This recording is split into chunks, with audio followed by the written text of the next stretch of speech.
Good afternoon, everyone. I'm Lisa Glover, President and CEO of LISC, and I want to thank you for joining us for this special LISC event.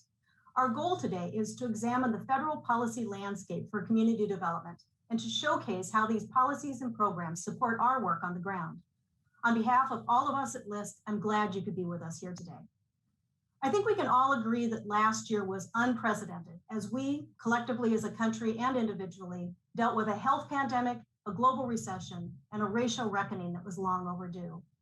Millions of Americans were affected through loss of jobs, housing, and businesses, but none more so than the residents in low-wealth communities and communities of color. LISC responded with over $2 billion in investments all over the country, including nearly $200 million in grants to more than 12,000 small businesses. 80% of them were owned by people of color, 50% owned by women, and nearly all in underserved areas of the country. We also launched Project 10X, our boldest initiative to close the racial, health, wealth, and opportunity gaps in the country.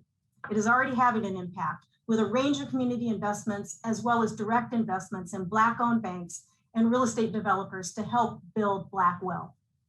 Now, as we emerge from the pandemic, we are looking at how we can contribute more intentionally to the equity and justice, working with our partners, funders, residents, and leaders all over the country. The federal government is one of our most important partners in this work, and that's what we want to focus on today. What are the key proposals coming from the administration to support low-income families and communities? Do they align with what communities need? Will new investments in infrastructure, jobs, and family help drive an equitable recovery? Those are just a few of the topics we hope to cover today. So let's get started. Our first segment features a conversation between former Treasury Secretary and current LISC Board Chair Bob Rubin and Brian Deese, the Director of the White House National Economic Council. They will discuss racial and wealth inequality and the impact of current legislative proposals and recent laws to help individuals and families prosper.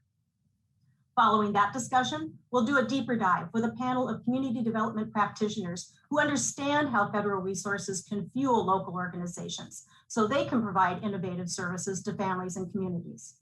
We are also live tweeting during the event, so make sure to follow @LISC_policy and use #ComDevPolicy to join in on the conversation. And now, here's Bob Rubin to kick us off. I first became aware of community development and LISC when I was the Treasury, Secretary of the Treasury in 1998, and I took a tour of a revitalized community in the South Bronx. The South Bronx was, of course, a symbol of urban decay, and what I saw when I got there amazed me. There was this enormous revitalization, then became a really robust community. And that first visit, plus the many that I've had since then, shaped my view as to how much can be accomplished if we have the will to do it in overcoming poverty, and also how much more there was to be done. So when I stepped down from Treasury, the first invitation I accepted was to go on the board of LISC. Brian, having had your job at one time, I know how busy you are and the pressures on your time. We enormously appreciate you being with us to discuss poverty and overcoming poverty, which I know President Biden views as a centrally important issue. Of the many provisions, Brian, in the American Rescue Act and in the Jobs Program, the Family Program, which do you think are likely to be most impactful with regard to overcoming poverty and also establishing or improving the economic well-being of low-income people? Well, thanks, Bob, and thanks to the entire LISC team for the opportunity to be here, be part of this conversation. When I think about that question, I think about it in two respects. The first is elements that we have already been able to initiate or begin the delivery of. And there, I would focus on in the American Rescue Plan, first and foremost, the child tax credit, which is going to allow us to cut child poverty in half this year by most estimates, and provide a steady stream of income support. Also, the efforts to fight hunger, temporary but very aggressive, 40 million people receiving enhanced SNAP benefits, 30 million students through this summer, getting summer meals over the course of this summer, something that I hope and expect we can reform into a long-term program. And then, of course, the historic investment in CDFIs and MDIs that we are currently implementing, which is providing a basis for access to capital for low-income, underserved communities. You all know and have been and are still pioneering. that's really sort of what we've done. As we look forward, the things that I think are most important. Number one, President Biden's commitment to extend 4 years of schooling on the front end with universal preschool for 3 and 4 year olds, and on the top end with community college, to compete in the 21st century, but also to be an equalizer, reducing inequality, increasing opportunity. Those investments, particularly in early schooling, probably as important as anything we can do. The second is in the investments in the care economy, both to provide access to childcare so that parents can actually work, particularly for low-income parents, but also investments in the care economy itself. The workers, the labor side of that, most of those workers are women and people of color, investing in and strengthening job opportunities in that category. Of course, affordable housing, which I anticipate we'll talk more about. And also maybe less obvious is the investments in climate resilience and environmental remediation. We know that the impacts of climate change are very regressive. And also disproportionately harm communities of color and disadvantaged communities across the country. Addressing those issues will have a salutary benefit at reducing, at serving environmental justice, but also reducing economic inequality as well. And just to go back to one of the items you mentioned, the child tax credit, which seems to me hopefully will become permanent and really important. What caused you all to think about making that payable on a monthly basis as opposed to yearly as they ordinarily would with a tax credit? There's a lot of economic research, as you know, and behavioral economic research that suggests that actually being able to provide the cash transfers on a consistent basis allows for income smoothing, which is the technical way of saying particularly for low-income families that don't have a base of savings, having the consistent cash flow on a regular basis allows you to cushion those temporary ups and downs in your income. So we think that there's a lot of economic reason to do so. There's also a practical reason to do so because the requirement that you file taxes and you interact with the tax system on an annual basis actually cuts out a big portion of the low-income population that makes too little money to actually file taxes in the first place. So the objective here is actually to provide starting in 7 days, with 1 week, will be the first payment, July 15th, is to provide monthly payments and also to do so in a way where those who are not traditionally tax filers can sign up and can get access to the benefit. So if you excuse the 30-second plug, for anyone who hasn't or is an organization that can reach folks, childtaxcredit.gov is the website. You can go on that website, you can find out eligibility, you can find out how to sign up. We're really trying to get the word out on that. Affordable housing, which you briefly mentioned, why don't you tell us a little bit about what you're planning to do to deal with the racial wealth gap or try to address the racial wealth gap through improving the opportunities for low-income minority individuals and families to acquire homes, and for that matter, first-time buyers to acquire homes. At the same time you do that, since a lot of low-income people depend on rental housing, you might also comment on what you plan to do to increase the stock of affordable rental housing and rental assistance, which has become particularly important in a time of economic duress. I think one of the things that's interesting about this crisis, this pandemic economic crisis and the recovery, obviously very distinct from 2009 and the Great Recession, is that housing as a category has actually strengthened over this period.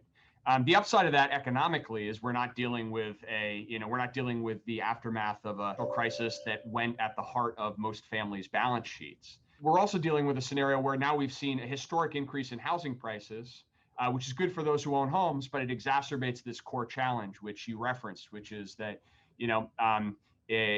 particularly Hispanic and Black Americans are far less likely to be homeowners. And so when you see a run up in housing prices, the wealth effect, they're not benefiting from the wealth effect, and it's harder to afford a new home because of the price impact. So we're very focused on this on both the supply side and the demand side. On the supply side, we have a significant proposal to try to get at what is a historic problem of lack of supply of affordable housing in this country that has built up for years and decades, including through the low-income housing tax credit, which I know LISC has been a great proponent of across time. Also, proposing a new neighborhood homes investment tax credit. This is an idea that's got a lot of bipartisan appeal. The idea is to try to encourage the rehabilitation of affordable housing, including single-family housing, affordable single-family housing across the country, come into distressed communities, whether they're urban or rural, and rebuild the housing stock in a way that would expand supply. And also go at an issue, which I know is a very complicated one, but to try to encourage communities to address exclusionary zoning and harmful land use policies that actually make it more difficult to build supply and for people to find shelter near job opportunities. Across all of those areas, we're working now with Congress to try to do a pretty significant investment in the long-term issues around housing supply. Two other things I'd mention just quickly. One is, we have to prioritize enforcement of our fair housing laws. You've seen the President Biden do that. One of his first executive actions was to roll back the previous administration's work to weaken the affirmatively furthering fair housing rule. But we need to stay on our front foot on that issue. And then it gets to the last point of your question. We also need to address that those are issues that are going to help over the medium term. In the very immediate term, we have the issue of we've been operating with moratorium on both evictions and foreclosures. We're going to roll out of that regime as makes sense. The economy's coming back. We need to move back to a more normal regime. But we have a set of very vulnerable people particularly in rental housing. And so we're working really hard to try to use the assistance that we have, the rental assistance that we have, work with local community groups and state groups to get that assistance out to those renters who are the most at risk. And that's happening here and now because the eviction moratorium will expire at the end of this month. So that's work that we're in the middle of right now. Brian, let's turn for a moment to childcare. As you said, childcare is really important to enable people, men and women, to function effectively in the mainstream workforce. And secondly, it can contribute to better long-term educational outcomes for kids. What more specifically are you proposing in these areas? And let me just, as a subset of that question, some child care is done in the home. And they don't need capital, but they need working capital, they need technical assistance.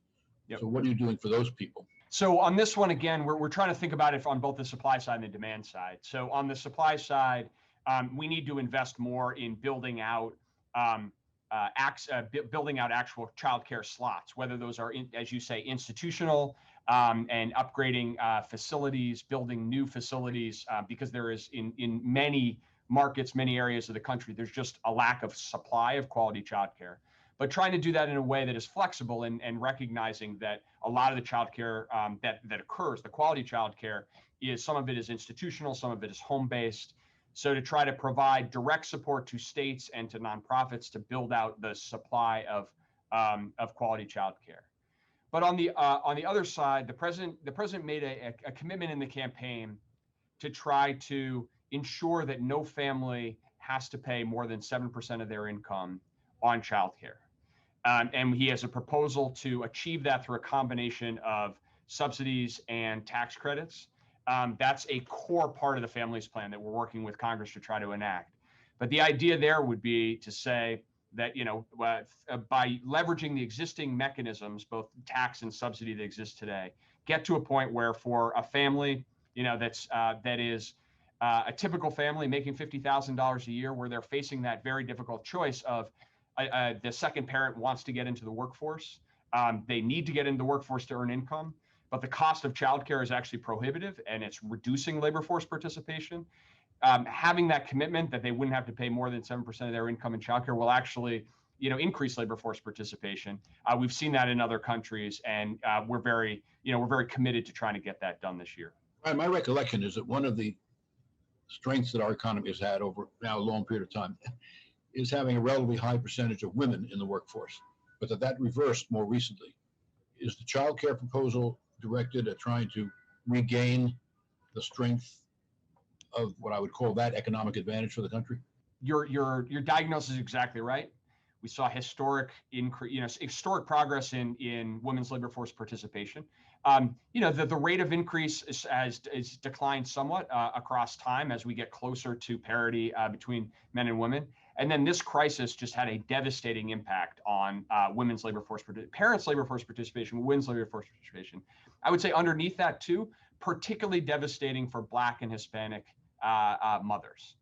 Just striking in terms of the degree. And we know why, because this pandemic forced this choice of children coming home, childcare centers closed, and what options do you have? So as we come out of this crisis, we think that we have a lot of work to do to actually make up that ground. We are still 1.8 million women, fewer women in the labor force today than there were in February of 2020. So we have a lot of ground just to make up, as well as trying to put us back onto a path where any parent, it's good for the economy if we can free parents up to participate to their full extent in the labor force.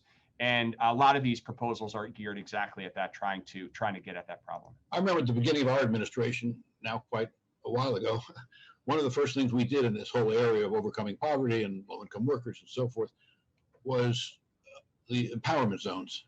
That was a place-based policy. And since then, there have been a lot of other place-based policies put in place.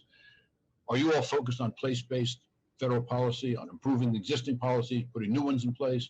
Or do you think the whole concept of place-based is wrong-headed or right-headed? We're buyers of the concept that there is something important to having place-based policies. That's obviously something that there's healthy debate on. Some of our friends and former colleagues would take the other side of that argument for sure. We're a buyer of that argument, though, but also a students of what has worked and hasn't worked. And you say, empowerment zones, new market tax credits, good examples of things that have really had effective. We would argue there are other experiments over the course of the last 2 decades that have been less successful in that case. We're focused on it in a couple of specific areas. One is, as we push on infrastructure, as many of you probably know, we're really focused on trying to get a big, significant multi-year infrastructure package passed. Having a place-based focus there, and in particular, a recognition that infrastructure traditionally has in some places, in some jurisdictions, in some cities, been used to divide or lock in exclusion in communities. The other side of the tracks is a phrase that came from the fact that highways and other physical infrastructure was built explicitly to try to segregate and reduce economic opportunity. So we have some very place-based infrastructure policies that in some cases, like in Syracuse, New York, would actually go in and tear down a part of a highway structure, build multimodal transit and otherwise to try to reconnect a community. So we're we think that taking a place-based approach to the core economic goals that we have is important. That's true in infrastructure. It's also true, for example, in research and development. As we think about expanding the investment in research and development, university partnerships and otherwise, different parts of the country have been left out systematically of that type of opportunity. If you don't have a big research university or you're not in a large metropolitan area, traditionally, R&D and the spillover benefits that come from that in terms of innovation ecosystems don't actually happen. We think there's a real opportunity to use a big investment in R&D to also be more thoughtful about the benefits of a kind of place-based approach. I had not realized that, Brian. So you all don't think that you have to build research. This is really a little bit of a digression from our topic, but you don't have to build R&D around university complexes. You can do that independently of university complexes? More that there's an opportunity to actually look at building off of existing infrastructure in places that have traditionally been left out. So let me give you an example. And this is work that builds on, John Gruber and Simon Johnson and others have really looked at community colleges and HBCUs and MSIs traditionally don't have the endowment capability to build big a research infrastructure. So they don't have as much, embedded lab capability. And so, but by being intentional about saying, actually, if we are going to build more capability, let's look at a community college, a business consortium in somewhere that is not traditionally thought of as a research hub, right? So in Akron or in places in the Midwest where you have university capability, maybe it's community college, maybe it's technical, but you don't have it's not the easiest because you're not building off of the embedded facilities. That's particularly true for HBCUs and MSI. So we do think you need the combination of a higher education setting and business, some degree of business connectivity, but looking outside of the sort of traditional lab infrastructure, the traditional university infrastructure, we think there's a lot of opportunity to grow that capability in other parts of the country. Many, many decades ago, I read a book by Ken Oleta in which he talked about the failure of our country to deal with the replication of poverty through generations. And I was struck, aside from the social and moral issues involved, of how powerful and important it was economically, because so that it affected not only those who were directly affected, the low income and the poor, but it affected all of us by virtue of the effects on social costs and productivity. It has also struck me over the many years I've been involved in this, that argument, it's hard to get resonance with that argument. It's hard to get receptivity to that argument. As you now work for these policies and these programs, do you find people relate to that economic argument, the argument this is a public investment with a very high rate of return, or do you run into the same kind of resistance that I can recollect having run into when these referred to as social programs, and that very much limited the range of interest in moving forward? I am cautiously optimistic, with emphasis on both cautious and optimistic on that front. Number one, I agreeing completely with your economic assessment that the evidence on the impact of poverty and inequality on growth is compelling, and has gotten the empirical evidence has gotten stronger over time. The political economy of that is always complicated, and acting as a rate limiter on that. The reason for both my optimism is, we look at something like the American Rescue Plan. The American Rescue Plan was and is very progressive, one of the most progressive pieces of legislation in history, defined in exact terms. We're increasing incomes for the bottom 20% of households by almost 20%, cutting child poverty in half this year. And at the same time, the American Rescue Plan is broadly seen by the American public as popular and something that is helping them in their lives. Now, part of that is because it underwrote a vaccination campaign, which has been front and center in all of our lives. But I also think that creates an opportunity that this pandemic has, I think, shown a spotlight for all of us on the fact that public investment in government institutions that are there for you when you need them has affected all of us uniquely. The lack of access to healthcare, lack of access to PPE, the trauma that we've all in different ways experienced over the course of this pandemic, I think is opening the aperture for that argument. The caution on that is history, and these are arguments that have often been, as you say, marginalized into, well, those are social programs for some others, so that doesn't affect me, and so they're also weaponized by in the political discourse, and we are of course more polarized than we ever have been politically. But so definitely caution there. But ultimately, I do think that coming out of this pandemic, focusing on the universalistic benefits of making targeted government investments, we've got as good a chance as we've had at any time in the last generation or two of actually making these arguments stick. And as you work on the Hill, Brian, you find people, in a sense, you maybe already respond to this, but let me just phrase it somewhat differently. You find that the members across both parties, no, I'm not talking about all of the members, but at least some reasonable number of members across both parties are responsive to this economic argument? I don't want to overstate it. I think we're on a journey. I think that the experience of the last couple of months has definitely opened the aperture for it. We have a dynamic we laugh about. The president laughs about, where even though the rescue plan was passed with only Democratic votes, there are a lot of members of Congress, Republicans, and then Democrats who are home in their districts now, pointing to the benefits of it. Yeah. And as the president says, that's okay. We want more people to be invested. But as he says, that's okay. Just next time there's a vote, let's have more of an open mind about this. I think that we've got space to go to prosecute this set of arguments.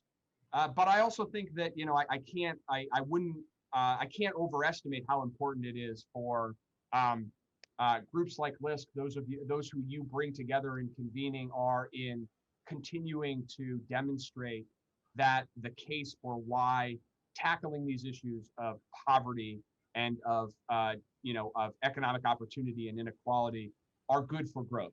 This is part of a strategy to lift our entire economy. And as you say, they're compelling from a moral perspective, they're compelling from a social perspective, but they're also compelling, at their core economically. We're going to have to make that argument again and again. I think we are making progress, but we've still got a ways to go. Final question, Brian. Having had your job at one time, I can't help but be curious. What is the experience like coordinating the agencies around executive action and policy development? And what has it been like working with Congress? Unlike you, I have the benefit of stepping into this role in this job 30 years into the institution existing. So there's a lot of embedded norms and embedded practices, and the executive branch itself has grown quite accustomed to having a National Economic Council that provides a coordinating function across the agencies. So I'm the beneficiary of that legacy. We're also operating in a crisis environment. So we're, particularly the first couple of months of this administration were unique from other crises, but still had that character of, the intensity and the urgency associated with policymaking during crisis. But I would say overall, one of the things that I think, or two things I would say, one is there is a lot of appetite to try to demonstrate that we can get things done as a country. That's true in Congress. It's true in the executive branch, to demonstrate that government can competently execute and deliver for people. And we've seen some, the rescue plan, we had to move with only Democratic votes.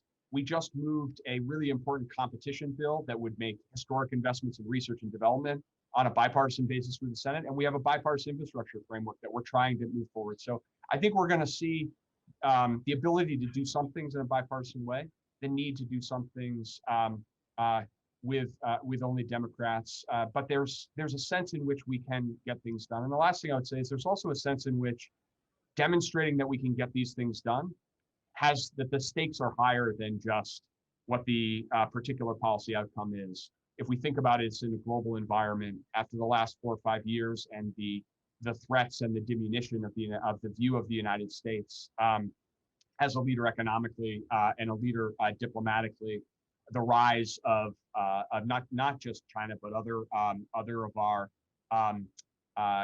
contemporary countries and competitors internationally, that the stakes for actually demonstrating that we can competently and effectively govern are pretty high. You feel that too. You feel that across the work of the agencies and in Congress as well. Brian, thank you. You have been terrific. I know the pressure's on your time, so we are really appreciative of your being with us. I will say this, Brian. LISC last year provided over $2 billion to inner cities and to some extent stressed rural areas. None of that could happen without federal programs. We are very much appreciative of the work that you're doing, and hopefully we'll be successful. You'll be successful. We'll all be successful, continuing to enlarge on this really important area. Now, I look forward to hearing what the panelists in our panels coming up have to say about what we should be doing and what their views are as to the prospects going forward. Brian, again, thank you very, very much. Thank you. Well, thank you, Bob and Brian, for that great discussion. We really appreciate your insights, and you've given us a lot of topics that we want to explore. But before we move to the panel, I do want to have everyone note that we will have a Q&A period following the panel, so please submit your questions in the chat. So as I said, there's a lot to explore here. Let's bring in our panel to delve into the role of the federal government and the importance of public and private partnerships in supporting our community and economic development efforts. So please welcome first, Ellis Carr. Ellis is the president and CEO of Capital Impact Partners. Capital Impact Partners is a CDFI and small business administration lender headquartered in Arlington, Virginia, that helps people build communities of opportunity through strategic financing, social innovation programs, and capacity building. Next, Donna Dubin is the executive director of the International Rescue Committee of San Diego. IRC implements high-impact, cost-effective solutions to help people affected by crisis and specializes in financial counseling, workforce development, small business lending, and small business counseling. Also, Rose Garcia, the executive director of Tierra del Sol Housing Corporation in La Cruces, New Mexico. Tierra del Sol Housing Corporation is a community development corporation dedicated to improving the quality of life and economic conditions for underserved communities through affordable housing development, small business lending, and financial counseling. And Bill McKinnon, Executive Director of New Kensington Community Development Corporation in Philadelphia, Pennsylvania. New Kensington Community Development Corporation advances social equity and economic empowerment by bringing resources to local businesses and residents via real estate development, community engagement, and people-centered direct services.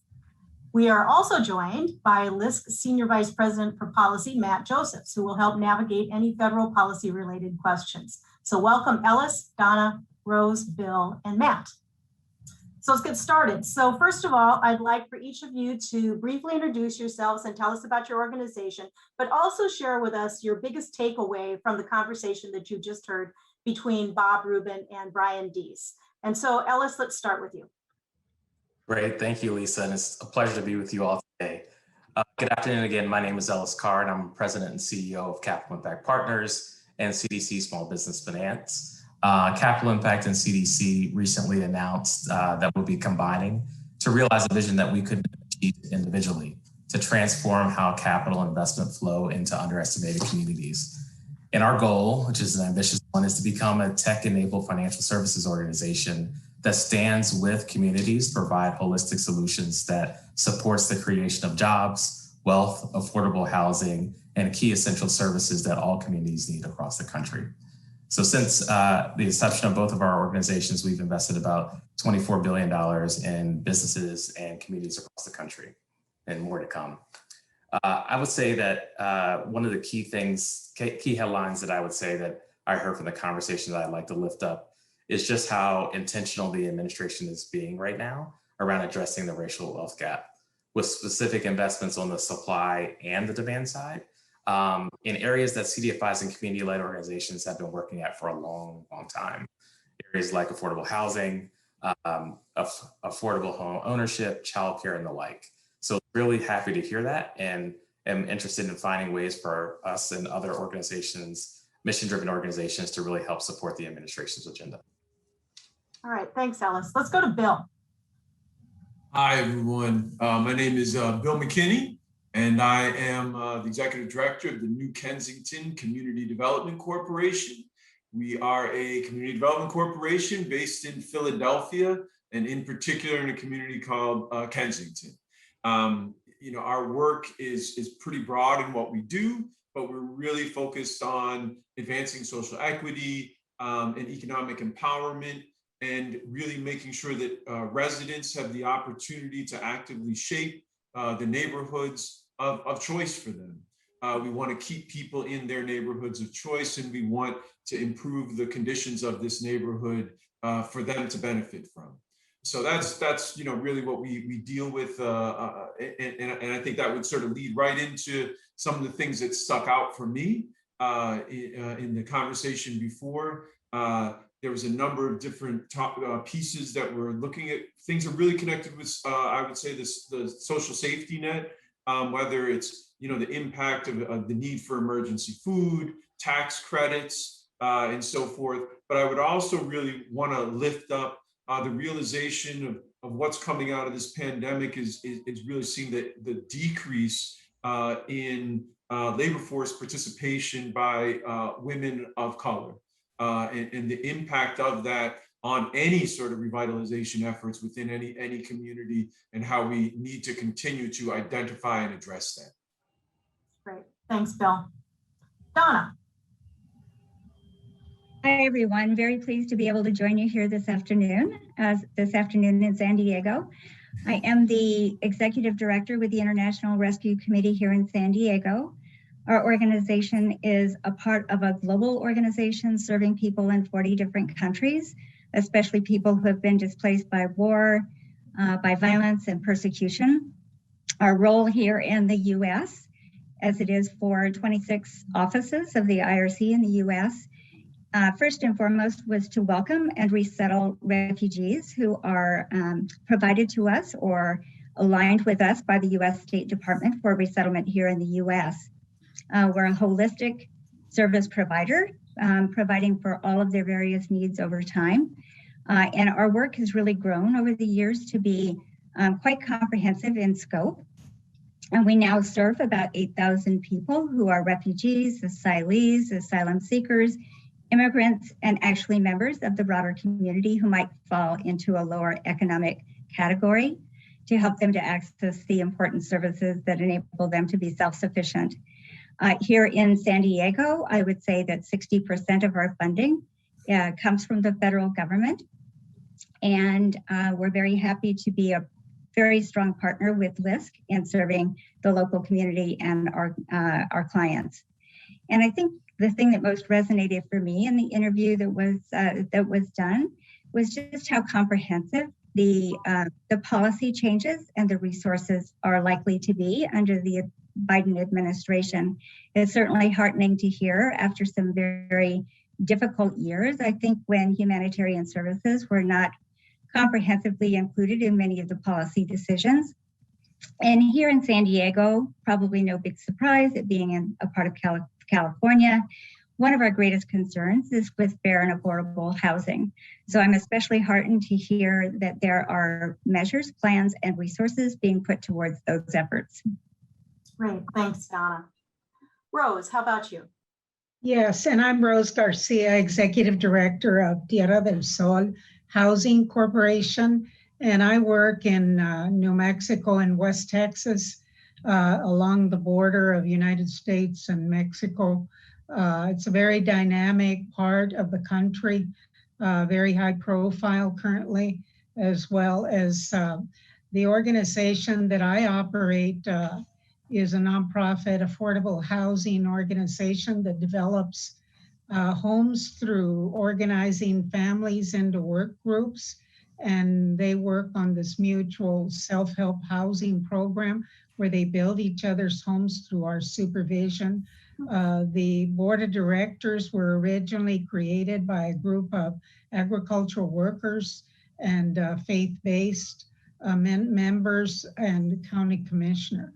And through the years, we have evolved and strengthened the affordable housing for home ownership for families from 30% of area median income that are very low income workers, up to 80%, and even some moderate income. And so in rural areas, there's not buildable sites. So we do a lot of subdivisions and infrastructure, and as well as in the water and sewer systems that go along with the homes. And through the housing, some of the special programs that we've helped to advocate and we've helped develop through the networks is, besides the self-help housing, is the SHOP program with HUD is one of the best programs in the country to provide site development resources. And then much of the financing, besides the federal government loans, is financing from private institutions. So, and I think in the discussion of the video with Mr. Rubin and the young man from the White House was that they really seeing the eye on the ball to make sure that policy is going to really focus on housing with the infrastructure and the supportive services for families. And these families are the working poor and many that are having a hard time financing a home. So I think homeownership is the centerpiece of Tierra del Sol. As far as not everybody can afford a home. So at times we work with rental apartment complexes, and Mr. Rubin was talking about the low-income housing tax credit program, and that's where we use to incubate many of the families through home buyer education and to train them to how to work on their credit and be able to qualify for a mortgage while they're renting an apartment. So housing is very dynamic. Amen to the low-income housing tax credit. Lisa, if I She was about to steal my thunder about the favorite parts of the speech. I won't give the introduction to LISC because you did such a good job of that earlier. But yeah, I was very happy to see Brian name check some of the most critical tools we use: the low-income housing tax credit, the new Neighborhood Homes Investment Act initiative, CDFI fund resources. So we're going to talk about these, I'm sure, in the call. So I was happy to hear him do that. But also, my big takeaway too is just really appreciating how much they've already done to lift families out of poverty. The child tax credit, really a critical tool for that, making it refundable. We got to make that a permanent part of the tax code. Great, Matt. Thanks. And thanks, Rose, too. So my second question, the community development industry is facing probably the greatest challenges we have in the past 50 years, but also some of the greatest opportunities we've had in a long time as we try to address economic recovery in the wake of COVID-19 at the same time that we're addressing issues of racial justice that have come to the forefront in the past year. So the question is this: how, if at all, have your organizations realigned your missions or adjusted your operations to better address issues of racial equity and community safety and justice? And Bill, I want to start with you on this question. All right, thank you. Yeah, it's a great question, and there's a lot of pieces to it. I think for us, as a local based community development corporation, the first context I would really say is that we're an organization that serves a community that it's the second poorest congressional district in the state. It is arguably the epicenter of the opioid epidemic right now. Over the past couple of years, violence, homicides have doubled and plus that over the past year and a half within this district. And all of those things, you can look at them as individual things, or you can see them as a direct result of systemic racism. And so that's our starting point.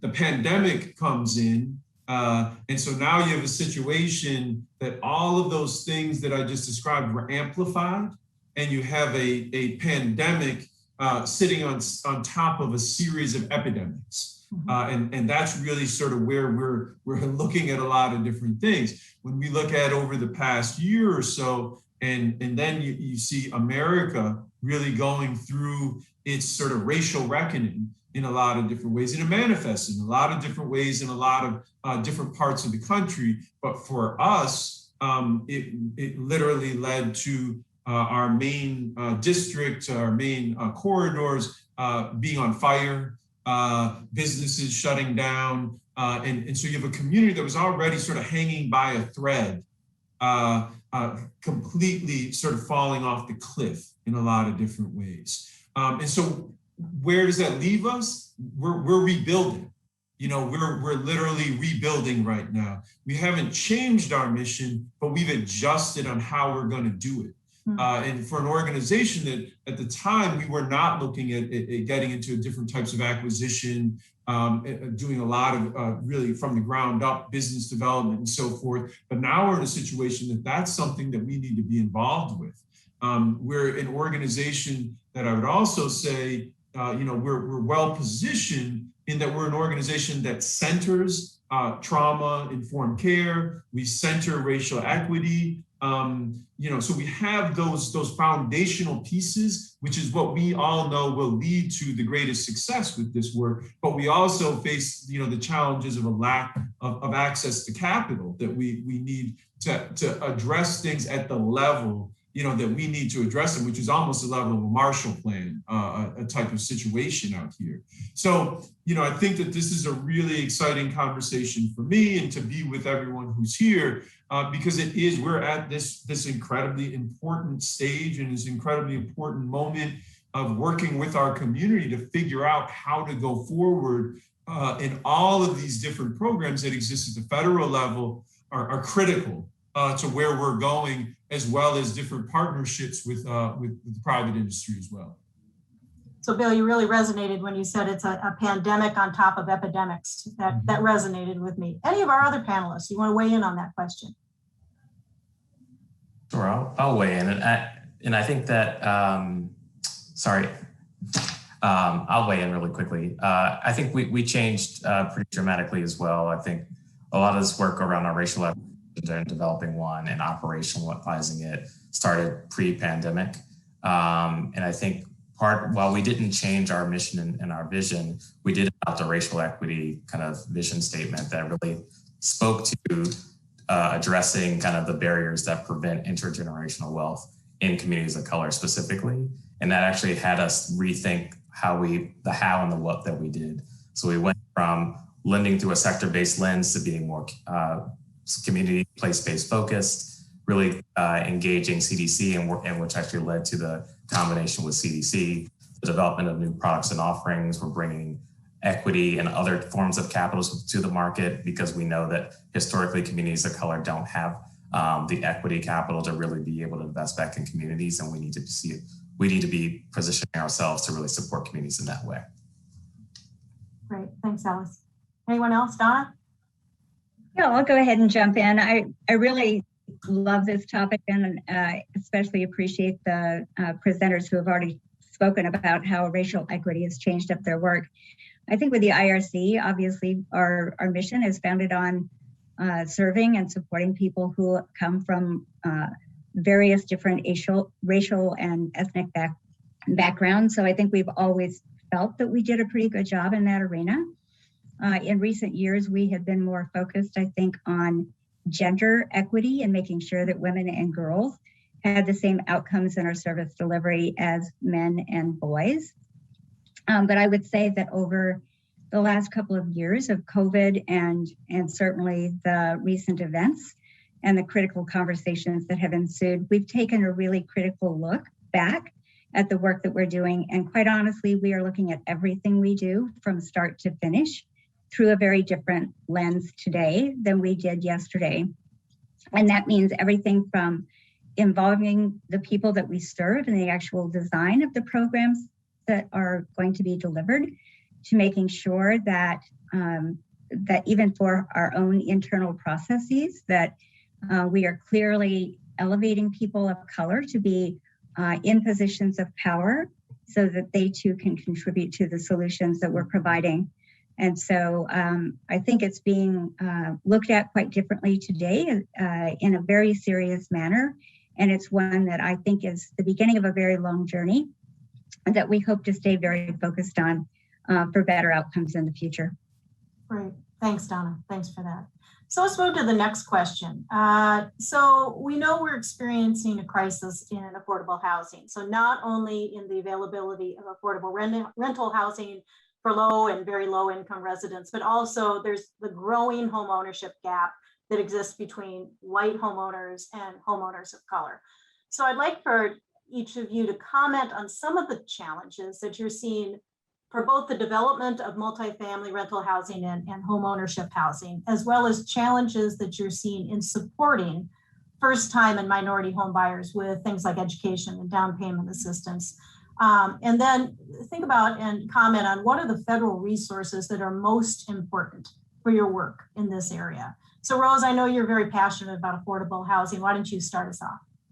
Yes, that's a very special answer to me because I've been in this for many years, and through the years, the experiences has been about promoting homeownership to build wealth of the workers of our area. And as you know, in New Mexico and West Texas is along the border. We're dealing with many challenges, as what my partners here described, about the issue of the racial, and in our population in New Mexico along the border in Texas, we have a high population of color. And then we have on top of that, we have the immigration issue that's very prominent currently. And so we're trying to balancing the workers that are coming from outside the country, as well as those workers along the border. And to also, everybody needs the housing. So we're probably the only one currently building homes that the affordable income level can afford. The high cost of homes have just escalated just in the last 2 years. Appraisals, I mean, it's huge amount of expense for families that don't qualify. So we're being very cautious to try to keep the cost down. and balancing it out, both for homeownership and multifamily, which is very, very difficult to build. Many, especially you mentioned the low-income housing tax credit. We're building a 50-unit apartment complex currently right near the border, and it's the costs have gone up. So we're having to figure out how to make the numbers work. So it's a real challenge, as well as matching with the population that they're addressing. We don't see the color lines. I mean, it's families that just have a job, or they don't make a whole lot of money, but we try to work with them on their credit, and the financial institutions, as well as the federal programs and the state programs. So I encourage that the federal level would support to continue these programs, because this is to sustain the workforce of the important economic drivers in the country. All right, thanks, Rose. Bill, did you want to jump in? Yeah, I love a lot of what Rose was saying there. I think that we see a lot of the same challenges here, and one of the programs that we obviously benefit from is also LIHTC building. We're also putting up a unit right now. It's about 40 units, and we're trying to get another project going. One of the challenges for us is that they take a while. It takes a long time to get them in, and we're, again, dealing with an area that we have literally hundreds of folks who are actually unhoused, just living within a couple of square miles here. And so the need is just so great that the time really is a factor. I'd also really point to things like literally the material costs that are changing right now are changing the scope of what we can and can't do. We're already operating on such sort of thin margins to get something done. It's really a challenge right now. And then connecting it overall, when we're thinking about home ownership, it's also around workforce. It's around, do people have stable jobs that pay real living wages is a part of that whole formula. And then I would also finally say we're always pushing up against issues connected to gentrification and the ability to keep people in their neighborhoods of choice. And so all of those, I think, come together, but some of those tools that really are important, again, are the LIHTC dollars that come in. Another for us is really, support for down payments and so forth. That makes a huge difference.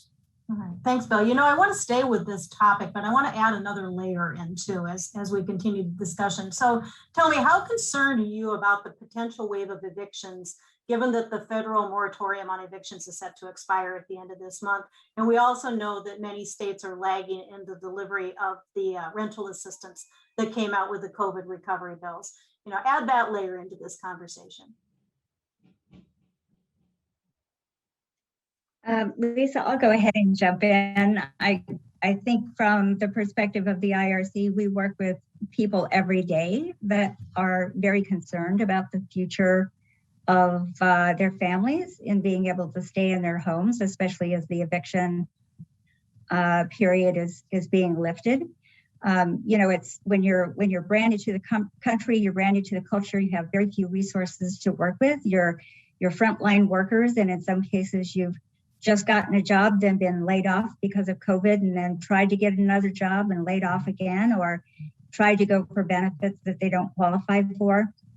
And there are very serious concerns about the families that we work with. And for that reason, we continue to advocate strongly for the emergency funds that are still coming in from a variety of sources that can help to keep people in their homes. It's going to be that help that's going to be needed, I think, in the immediate term, that's going to help people to get over this hump. But I think advocacy and keeping their stories and keeping real people and real families at the front of those conversations is critical for our decision makers and policy makers. And Lisa, I would add to that too. It's critically important that we provide the rental subsidies that folks need to get caught up on their back rent, to make the landlords whole, But as we also have to make sure that none of this negatively impacts their credit history. When none of this COVID was beyond any individual's ability to control, and as we really have to protect credit scores too. And if I can quickly loop back on what Rose and Bill said about the low-income housing tax credit and how critically needed the resources are. Housing costs continue to skyrocket. It's harder to fill those gaps, and the Affordable Housing Credit Improvement Act, bipartisan support in the House and the Senate. Last session of Congress had over 230 members of Congress support the legislation, would create 2 million additional affordable units. So that's such critical legislation. And then of course, on the single family side, I know Rose is working on workforce housing for home ownership and uses like self-help programs at USDA and mutual help housing. And there's just not a consistent source of support to cover the appraisal gap, the value gap. The cost when to develop homes in low-income communities, rural and urban, is more than you can sell the home for. So no one does it. So that's what the Neighborhood Homes Investment Act does. It creates a tax credit to cover that gap in the financing, and it would create 500,000 new homes for homeowners. So great opportunities for minority and first-time home buyers as well. Great, thanks, Matt. Okay, so let's switch gears a little bit. Let's turn to small business. So small businesses in particular were hit extremely hard during the pandemic. So what have your organizations been doing to support small business access to capital and to technical assistance during this period? And I'm particularly interested in hearing whether you feel like we've turned a corner in the recovery, or do you still have concerns about the long-term viability of your small business clients? And Donna, let's start this one off with you. Thanks very much, Lisa. It's a critical topic. Obviously, we all keep an eye on the small businesses, I think, in our communities, and it's been a particularly difficult time for many to survive the COVID pandemic.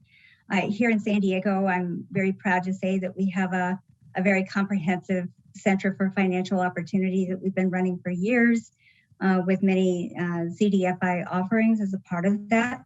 But in recent years, over the last 2 in particular, we were asked to join the SBA's Small Business Development Center network of agencies providing technical assistance and financial coaching, information about business startup and business viability and how to strengthen businesses, and had that work well underway when the COVID pandemic hit. So in addition to all of the work that we had been doing, we added into that what it took to keep small businesses alive during the pandemic. That meant how to reopen safely for clients if that's something they were able to do. It really helped them to look at and access all the various different forms of funding that were coming online. And for our clients, that was no small measure, as you can imagine, given some of the language barriers that we were finding at every turn with all of our clients trying to access that support. But I'm really gratified to say that during that period that we really did serve an extraordinary number of people who came to us via that Small Business Development Center network. So we provided, just to give you a sampling of this, we provided one-on-one technical assistance to 755 unique individuals. We held over 150 webinars in multiple languages that we were a part of and helped to record. And that in and of itself trained nearly 1,400 participants on how to sustain their small businesses and how to access emergency funds to keep their doors open. And in the process, we helped small refugee and minority-owned businesses access over $2.8 million in emergency funding through some of the COVID-19 funds that were made available. We're certain that there were more who were helped, but these are the ones who confirmed that they actually received those funding resources. And I think importantly, during this period, we actually reached 60% of the people that we were working with had never been involved in working with the Small Business Development Center before. So now what we've got is a new relationship with people who can benefit from the services that we can support them in the long run. And is it over? Not by a long margin. I think many of the businesses, the small businesses that we work with are still very much struggling to get on their feet. We're just beginning to reopen some of those businesses here in San Diego. But the loss, I think, of time and finances for some of those businesses has really put them in a very critical position, and we hope to be with them to help to lift them up during the next phase of this recovery. Great. Thanks, Donna.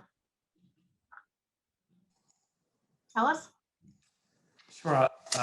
And totally agree with Donna's comment. I think that we are far from over in this and where we are right now. There's a lot that I think we need to continue to monitor and make sure that we can be adaptable and flexible and nimble to support small businesses.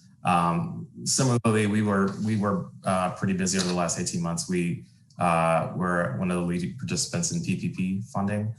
We provided about 6,000 loans for about $280 million in PPP funding. We provided about 7,000 hours of one-on-one TA to small businesses. And we held daily webinars to help people understand how to apply for PPP and then also how to apply for forgiveness as the program evolved. We also own a technology company called Ventures, and through Ventures, about 43,000 PPP loans and about $4.7 billion were processed through the system in round one. And a lot of the work that we did specifically required a lot of partnership, as Donna mentioned. So we partner with NowCab, we partner with the Hispanic Chamber of Commerce, Our Fair Share, a long list of mission-driven organizations for referrals, but also to make sure that we could, provide a unified of services to the communities that we were trying to address. And so now I think we're also beginning to focus on kind of leveraging that technology. And as Donna mentioned, there are a lot of new relationships and a lot of organizations, CDFIs in particular, who either provide SBA specific loans and or non-SBA loans, and trying to use technology to help us meet the moment to become more efficient and effective and really being able to support our communities. So we're also developing products because we realize that there are a lot of folks who, given the changing demographics in the country, who are not eligible for SBA loans, to really kind of create new products that we can begin to develop on-ramps, right, that connect with both the SBDCs that Donna mentioned, but then also to provide them with access to capital, and then we can graduate them to more mainstream credit over time. Good. Thanks, Alex. I was going to. Oh, go ahead. sorry. Go ahead. I'll just quickly jump in and I just wanted to reiterate, it's not over. Like that's, I think, a huge theme with this. It's going to take a long time for some of this recovery. And the small business recovery programs were critical to the survival of several of the businesses that we work with. And we were able to sort of sit in that intermediary role and just make sure that folks were connected to things. And also the importance of really being a TA provider too, to help folks get their books in order enough to apply for, all of those different roles come into play. And as I'm saying, this isn't over, I would connect it back to the previous question around evictions, because when you have small business owners that are based in a community and they're losing income, they become folks who are, most susceptible to facing evictions as just residents. And in Philadelphia, I think they're saying it's about 19,000 folks are facing evictions right now. And there's that means there's hundreds, if not thousands, just within our district. So yeah, I think the small business recovery programs have been everything, not just the small businesses, but also for nonprofits and other organizations that are serving the communities. And they've really been critical, but we need to just keep in mind that this is far from over, and we need to keep giving the assistance that's necessary. Right, and that's the exact same thing I was going to hit on, Bill, because a lot of the PPP is kind of done, restaurant recovery funds, community venues, this kind of money is out the door, is about to be. So what are the next steps? The Community Navigators Program at SBA, Donna, I'm sure IRC is looking into this. This funding note, $100 million out there right now to connect small businesses to critical SBA resources. That's a great initiative. The EDA, Economic Development Administration, got $3 billion in the latest recovery bill. They're going to be putting NOFAs out in the streets. And we really want to encourage them to really focus more on the BIPOC businesses and the smaller commercial corridors and main streets of America when they make these kind of investments. And finally, the Minority Business Development Administration, kind of relatively small program of the Department of Commerce, is up for a reauthorization, and they think they could really make that program more robust. So those are some of the things we're looking for. So Matt, tacking on to that, you talked about community navigators and EDA and the minority business development. Are there any additional federal resources or policies that we need to ensure that we continue? I think we all agree that we're not through this yet. Is there more that's needed for a robust recovery for small business? Yeah, I mean, I think the programs that I just highlighted there, it's a mix of existing programs. The EDA, obviously, they've had programs funded at a few $100 million annually. They've got this big tranche of $3 billion. So I'd like to see how they deploy those with really more of an eye towards equity for small business, BIPOC communities and businesses. I think that would be a great use of some of those funds. I do think the SBA resources are critical. So we can't. We have to get maybe above the baseline what it has been and continue to reinvest in those kind of resources as well. Like the emergency stuff might be behind us, but it's still going to be a long way to get back to normal. So you have to think about keep plussing up some of those critical programs. I wanted to mention something that's a bit off. I had asked Matt about identifying the congressionals, doesn't matter what party, but that are relatively new and their staff, and try to put together an orientation about the community development, affordable housing, and some of the small business programs, because many of their staff are relatively new. So they don't know about the programs, even in their own states. So if you could work with us to put together talking points from each state, and we match them with those congressionals that are new, and be able to do an orientation, get to know, like meet and greet them on Zoom, and so that they can learn about what's going on in their own state and what's important, as well what programs that have been used. So many times they don't know about the programs. That's why they deny them. Yeah, I think that's a fantastic note, Rose, because there's a lot of turnover, both in members of Congress and in staff, right, particularly, and they don't know what's going on. And I always, LISC, we have the benefit, we have 37 local offices. So that gives us a lot of foray into these communities, because what works best for me when I'm making legislative pitch is to be able to show what's working in their communities. And that's, again, what we're talking about today. So that's a great point. The other missing actors, I believe, in this whole initiative is in the beginning of LISC, I was part of the first group of the Sandy Rosenblatt, your rural LISC, when it was formed. And we went to the Capitol and we combined 3 sectors. One, the Federal Home Loan Bank presidents. She brought in them from several of their banks, as well as the large foundations, the Ford, Knight, 3 or 4 other huge ones. And then also the congressional chairs of the key positions, key committees like agriculture at that time. We just happened to have New Mexico as the chairman of agriculture committee. So I happened to be there. So that was very effective to launch commitments from the 3 sectors, financial institutions and the foundations and the federal government. So I think if you could take a look at the history of LISC, and that was very effective in the past, and it's carried us through these years. Right. So real quickly, let's switch gears again to the Q&A. So at the outset of the conversation that Bob and Brian had, they talked about initiatives that are needed to help families out of poverty. And they talked about income supports as well as workforce development initiatives. And LISC has a bridge program that supports individuals with low educational attainment. We identify the hiring needs of local employees and then fill the educational and skills gaps through specialized learning curricula for those employers. My question for you then is, how have your organizations been engaged in workforce development and wealth building activities? And are there federal funding streams that have been particularly instrumental in your work? So Bill, can you start us off? Sure, happy to.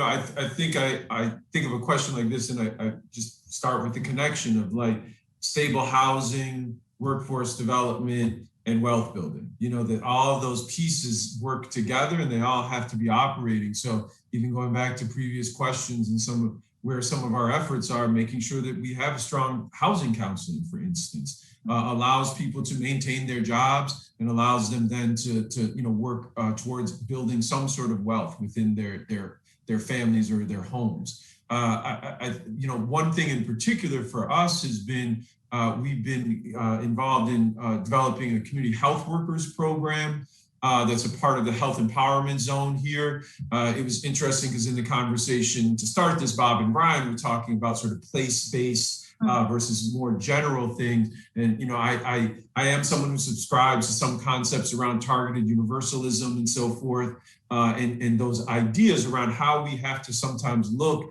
and put additional resources into spaces that need them. And so the Health Empowerment Zone has allowed us to develop a program that is meeting a need within the community. What are we also suffering from? Poor health outcomes, right? So connecting a workforce development program for folks from the community with a need around health has been a winner on a whole bunch of different levels. And so that is something that we've developed up to now. We're looking to expand and we're looking at other ways to keep going down that path.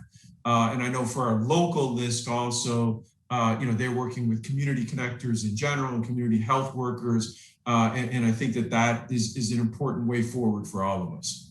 Right. Thanks, Bill. We're getting to be a quarter past the hour. I do want to get to some questions from our audience. So we're going to do our best to get to as many as we possibly can, but I do have a few questions here that are coming in. So I'm just going to go ahead and start in on that. So the first question is, what advice do you have for nonprofits who are struggling to meet their community's needs?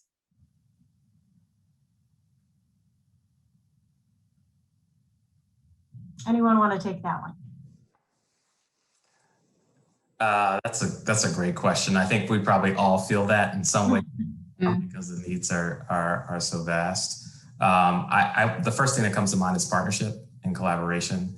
I think that it's really important that we as nonprofit and mission-based organizations really work together. And what I found, particularly in some of the work that we've done across the country, is really subscribing to kind of a broader strategy that's led by the community. That nonprofits and others can really support, which means that you can provide support to the things that fall in alignment with your knowledge and expertise, and you can stand shoulder to shoulder with others. So that would be quick advice that I would provide. Yeah.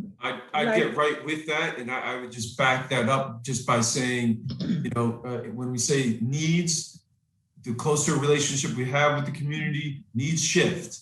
And the more we aware, the more we can meet the needs to the best of our ability, and then also partnership. No matter how much I want to, and I walk out that door every day and I see need after need after need, and we want to do everything, we can't do everything. And we're not best at doing everything. We shouldn't be doing everything. So it's through partnerships. It's even like a call like this. Just getting to know folks, even in this sort of setting, I'm going, okay, they're better at us than this, they're better at us than this, and that's okay. That's something I embrace. I'm listening, I am learning, and if we were all here in Philly, I would absolutely be calling y'all up right away and say, hey, why don't you lead with this? We'll follow, we'll support you here, right. So I think the partnerships is a big part of it, as well as a consistent community engagement plan. Not just hit and miss here and there because we have this little project, but a relationship with the community, which allows us to continue to identify the needs so that we can meet them. Yeah, I'd like to make a comment and share an experience that has worked for us very, very successfully.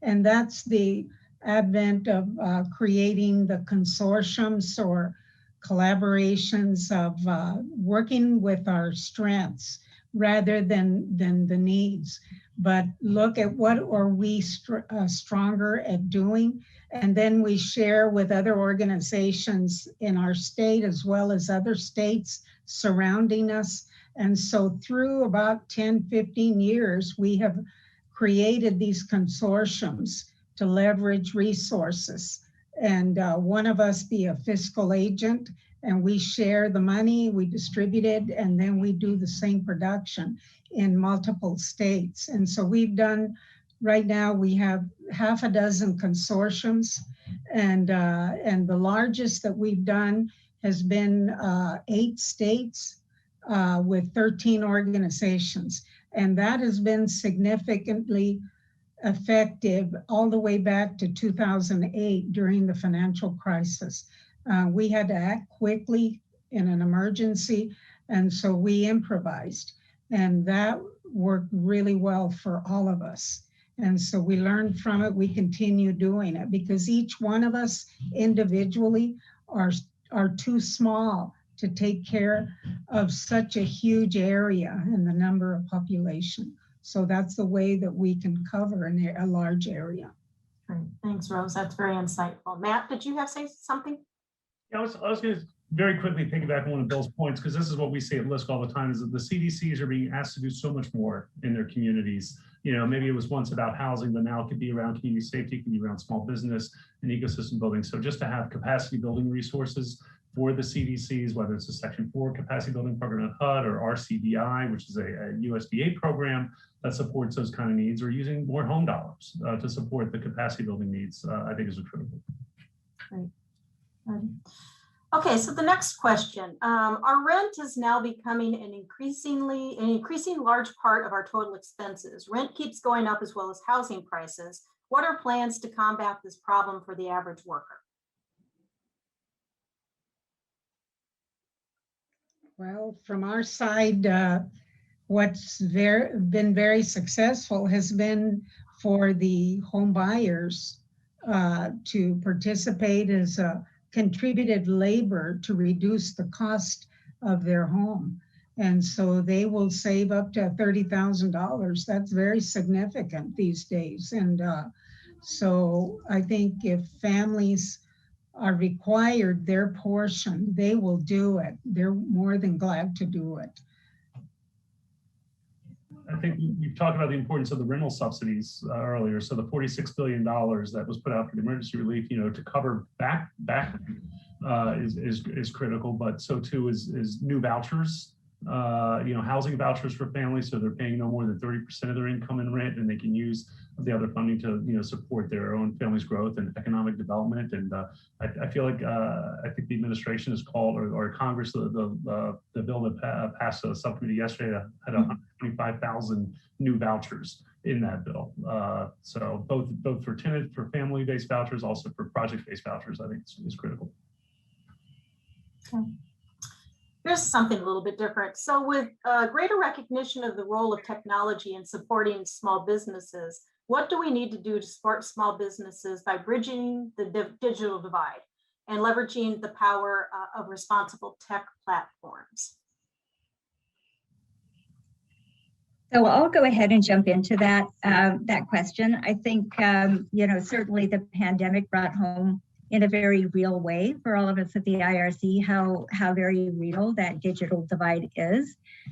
We found that when the pandemic hit and we had to go 100% remote with all of our service delivery overnight, that it was great in theory, but that in order for that to really be practical and to work for those that we were needing to serve, we needed to couple all of our programs with some element of digital support. And so we have worked really hard to access funds and work with partners so that we could target our digital support, if you will, around both equipment distribution as well as providing the necessary digital literacy and how to navigate various different platforms, as well as assuring that the connectivity is there for individuals and for businesses as well. It is a big challenge, but in our estimation, it's one of the biggest issues that really does create that disparity and equity, because in this day and age, and especially in the US, those who have access to information and resources are those who have access to power and decision-making regarding their own livelihood. So we think this is a huge issue, and quite honestly, we're embedding digital literacy and digital inclusion in every single program that we're providing now. So important, Donna. Ellis? Sure. I mean, it's a great question, and one that I think really piggybacks off of a number of things that we talked about. I think going back to Bill's point around just kind of broader tenants, I think it comes down to kind of meeting people where they are. And I think really it's incumbent upon us to really understand that. So one of the things that we're doing, because we do have a technology company, is to think about, again, the development of, I'll call them responsible products for the community that are not extractive, but actually help to do the very things that we talked about around creating opportunities and wealth creation. And so our goal is to really kind of develop a suite of products that we have tested in the markets that we're working in, and then utilizing that technology that has about 250 current originators on it to be able to provide those products to those originators, because they are also embedded in places across the country. And then think about ways that we can provide products that actually have tested and do work, so that we can then think about utilizing that data and the experience collectively to really influence public policy at scale. And so I think we are trying to think about how that front end of the system interacts with folks in the community in ways that really ascribe with our values, and really helping to support and meeting people where they are. So there's more work that we have to do to really think about how we do connect with the communities in that sense. But I think we're trying to build the front and the back end of the system such that it really helps to connect communities in the capital markets. Great, great. Here's another question. So this is your opinion now. Of all the federal resources your organization has utilized, which ones would you single out as most critical to supporting your work, and what would happen if those resources were significantly scaled back or eliminated? So this is, which ones work for you? Let's start with Bill. LITAC, funds being made available through CDFIs. We're not a CDFI, so availability through there. New market tax credits, rental assistance. I mean, I could go on and on. We have a lot of needs, and new needs now too. Again, as we started with, there's a lot of opportunity, but there are needs then. So all of those programs that I just listed, those are critical for us. Great. Donna? Yeah, I love what Bill had to say. It's really hard to pick and choose, but I think anything at all that really develops, resilience and upward mobility, and that is both for individuals and for business growth, I think is really important. So we found that career development funding is really important for people who come into this country oftentimes with very few skills that match up with the needs in our environment. Is critically important to getting people on their feet and getting them on their way. And the same thing really with the micro enterprise funding that's also available through the federal government has been critical, I think, to building out some of the small businesses that we now see being very successful and trying to thrive once again here in the San Diego area. So when we look at the federal funding, we know that the federal funding before has really helped us to build the community that we know and love today. And it's very important that that continue for tomorrow. Great, thanks, Donna. Ellis, how about you?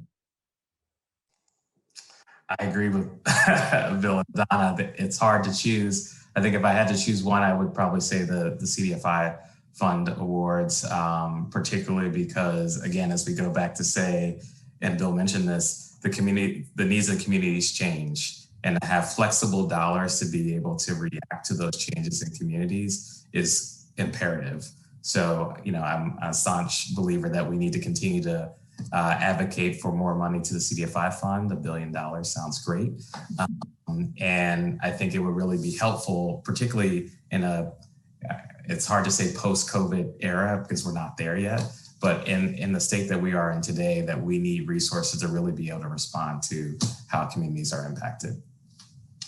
Thanks, Alice. Rose, how about you? Yes, with ours, we initiated rural housing, and home ownership has been a centerpiece and has continued because that building the wealth for families that are at the lowest income.